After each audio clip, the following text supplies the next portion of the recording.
I want to talk about one of the great periods in American history where we used a lot of our genius to create some of the products that are still used all over the world today. And after the American Civil War and before World War One, there's a lot of inventions after World War One were geared towards war and killing people.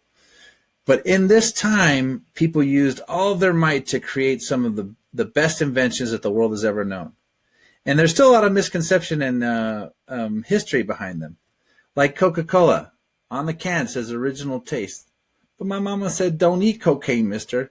Well, Coca-Cola didn't have cocaine in the original recipe like some people think, but it did have coca leaf in it.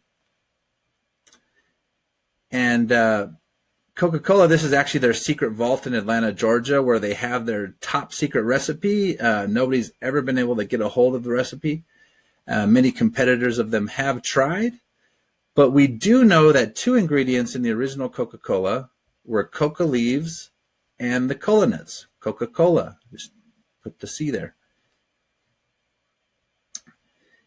And if you've ever tried a Mexican Coke or a Coke from another country like in Spain or Italy, they make Coke with sugar as opposed to high fructose corn syrup, which is what we use in the United States. We've been doing that since 1970. And if you've ever tried a Coke from another country, you might notice the difference in taste.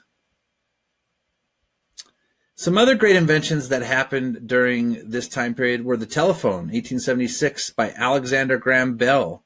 This guy also helped invent the metal detector and many other things. Thomas Edison is probably considered the greatest American inventor of all time. He had over 1,000 patents, but most famously, he created the lamp and the light bulb in 1879. And Nikola Tesla, he worked for Thomas Edison, but he left to go work on his own style of electric current. And there was also another man, George Westinghouse, who was a competitor with both Tesla and Edison. And they created a movie about them called The Current War. Thomas Alva Edison. My boys and I caught in a jar, but before now was only flashing across the night sky. The future is here. Hello, I'm George Westinghouse. Nikola Tesla. I will be the greatest provider of electrical power in the world. Better than Edison. There's a contest between you. This is a battle for the brightest minds of America. Today, the impossible becomes possible. That movie, I highly recommend that you watch that. It came out last year in 2019. Think about how important electricity is. Every month, adults get an electric bill in the mail, and it's usually anywhere from $50 to $200 for most adults, depending on your usage.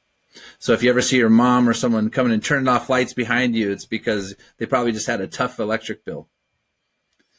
All right, some other cool inventions. Now, the roller coaster had been around for many years, but the first one in the United States to get famous is the Cyclone in Coney Island, New York City. Legend has it that several people died when the roller coaster first started, and you can still ride it to this day. And also the first motion picture, Round Hay Garden Scene in 1888. Let me go ahead and show you what that looks like.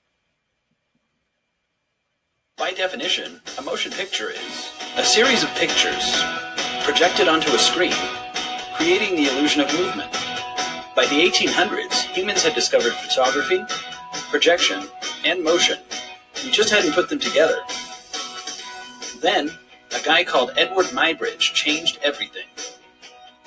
He set up 24 cameras linked to tripwires to take photographs of a horse galloping.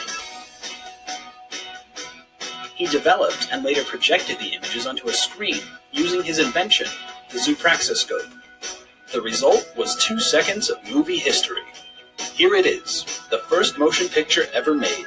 Get your popcorn.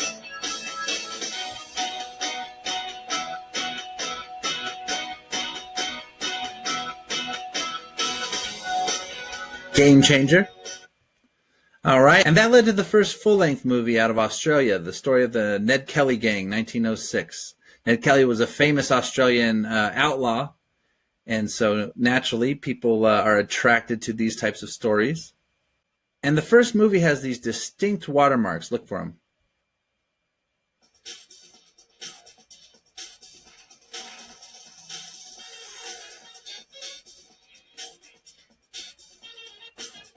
So early movie makers were already into action. Now, Orville and Wilbur Wright. There's many people who claim to have invented the first airplane in Spain and France and some other places, but these guys actually were smart enough to invite a newspaper out there that first day to record it, and so they're the first people to actually have it recorded. Two brothers out of North Carolina. You ever seen a North Carolina license plate? They look like that, first in flight. Now, Henry Ford wasn't the first person to invent a car, but he was the first person to invent a car that the average person could afford. Companies like Mercedes-Benz and Peugeot over in Europe had really expensive cars that were kind of for the elite. And Henry Ford created this assembly line where one worker would work on tires, another worker would work on the running board, another worker on the engine. That way they could produce more cars quickly as opposed to one guy doing every single different part. Nowadays, Henry Ford's great-grandson has machines that do a lot of the work, but both Henry Ford and his great-grandson have both helped out our country in wartime. In World War I and World War II, Henry Ford opened up his factories to the United States government, and Henry Ford III has opened up his factories to help create medical equipment for the coronavirus. Now, some suggested activities for you. All-stars after the American Civil War and before World War I. You can research Thomas Edison, Alexander Graham Bell, Nikola Tesla, Henry Ford, the Wright brothers, or any other inventor you can find from that time. And you can create a slideshow or a PowerPoint presentation like I did. And one thing I want you to think about are what patents did they hold? Alexander Graham Bell, as I mentioned, he also created the metal detector, but he's very famous just for the telephone. But think about the metal detector. We use those in airports and other places to check for security. Even some schools have them in libraries to make sure that no one's stealing a book.